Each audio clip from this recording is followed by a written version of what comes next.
What's up, friend? Welcome back to my channel. Excuse my full-fledged coat. Okay, listen, it's not a real coat. I obviously don't live, where it actually gets cold, but it is freezing in this house right now, so I'm wearing a coat. I hope that doesn't distract you. This week's video is for the corporate girlies. If you have seen other videos on my channel, you know that I quit my job back in August. It is now December, so I have a good 4 months of experience in the freelance, non-corporate world, and I wanted to impart what little wisdom I have gained over the past 4 months onto you if you're thinking of quitting your corporate job, starting your own business, being a freelance content creator, anything like that. I just want to share with you the things that I wish I knew, the things that I did to set myself up for success that I highly recommend other people do, and the things that are a little bit more difficult to conceptualize until you're in it. I'll get more into that later in the video, but there's a lot of stuff that you think you know, but you truly do not know anything until you experience it. So I'm just gonna try to prepare you as much as I can. Trust me, I know what it's like to be in a corporate job that you absolutely hate and wanna get out of, okay? I used to work in a cubicle, fluorescent lights, business casual, all of that, okay? So I know how it goes. So I'm gonna give you 5 tips to set yourself up for success before you even quit your job and in the immediate aftermath as you're kind of transitioning into the freelance life and starting to get a little used to it. Honestly, some of these are things that my freelance husband told me before I started that I didn't really listen to entirely, so just learn from my mistakes, okay? And without further ado, let's get into it. Let's talk about the things that you should do before you quit your job. The first one is the one that everybody says. You wanna save up as much money as humanly possible, y'all. I'm telling you right now, the uncertainty of freelance life and not knowing where your next paycheck basically is coming from, that is the most stressful part. Set yourself up to not have to worry about money all the time by saving as much as possible before you quit your job. When I was on my last leg at my job, I did the math and I had about a year's worth of expenses covered if I didn't book a single freelance gig. And that is kind of what I recommend for you as well, at least 6 to 8 months. Like, you want to feel really good about not getting any work for an extended period of time, because stressing about money, it hurts, man, it hurts. And I can say that because although I did have all this money saved up, I still stress about money. We'll get into it later, but set yourself up the best that you can by saving. And if that means staying in your corporate job a little bit longer, you're just gonna need to do it. And listen, I get it. If you're in a job that you absolutely hate, even staying an extra week is just like, oh, why? I need to get the fuck out of here. But trust me, okay? When you quit your job, you're gonna need to pay for your own insurance.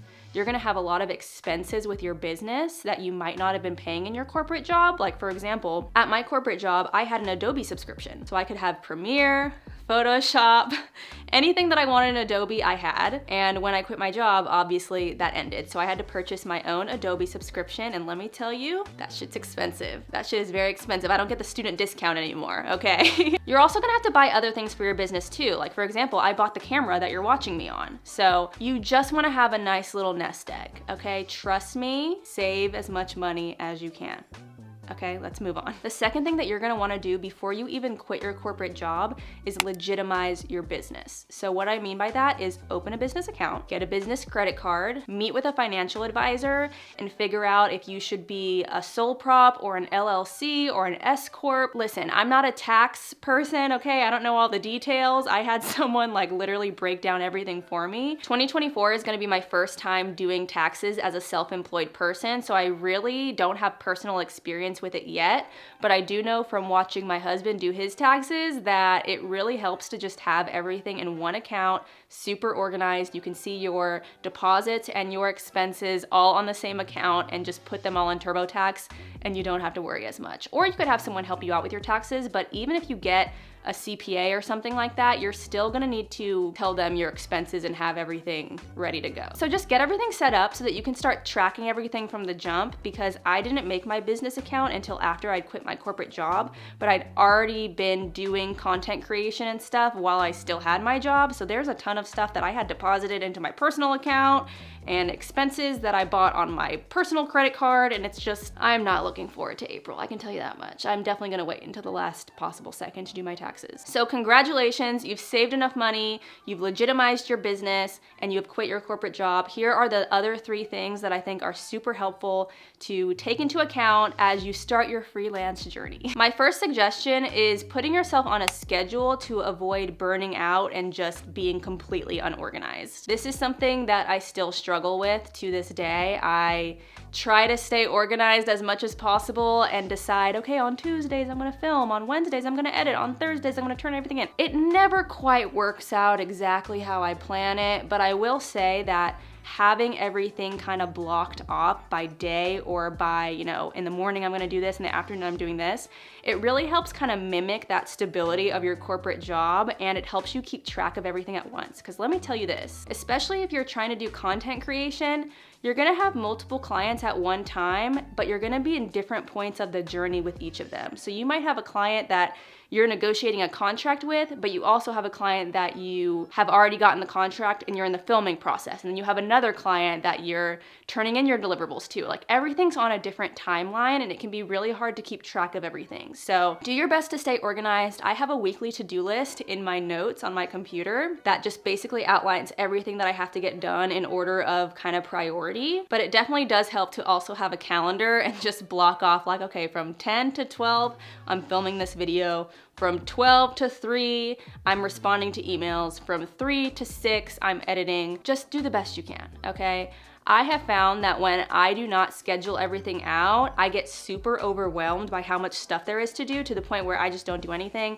And then I feel like shit because I'm not doing anything, and then it's just like a vicious cycle. So save yourself the burnout, save yourself the heartbreak, and just stay as organized as possible and kind of give yourself a sense of normalcy if you're used to working in a corporate job where you're on kind of a set schedule. The next thing I want to talk about is getting used to uncertainty. This is a huge, huge part of the freelance life that I was not prepared for, and other freelancers tried to warn me about this before I got into it, and it was really hard for me to conceptualize because I hadn't experienced yet. You really need to get used to not having a steady paycheck and kind of not really knowing what the future holds. Even if you're going through a period of time where you have a lot of work and you're getting a lot of money in, there's still that lingering thought in the back of your head like, okay, wait a minute.